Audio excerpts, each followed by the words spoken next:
लश्कर Mustafa LEM के सरबराह दहशतगर्द हिदायतुल्लाह मलिक की गिरफ्तारी के बाद मालूम हुआ है कि पाकिस्तान में मकीम दहशतगर्द तंजीम जैश ए मोहम्मद दिल्ली में दहशतगर्द हमले करने का मंसूबा बना रही है।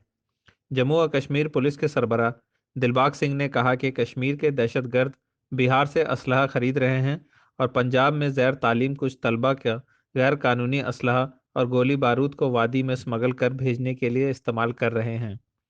मलिक, जिसको अनंतनाग पुलिस ने जम्मू जिला के कुंजवानी से 6 फरवरी को गिरफ्तार किया था, ने इंकशाफ किया है कि उसने कौमी दारुल हुकूमत में सरदार पटेल भवन में कौमी सलामती के मुशीर NSA अजीत डोवाल के दफ्तर की एक कामयाब वीडियो नज़रसानी की थी।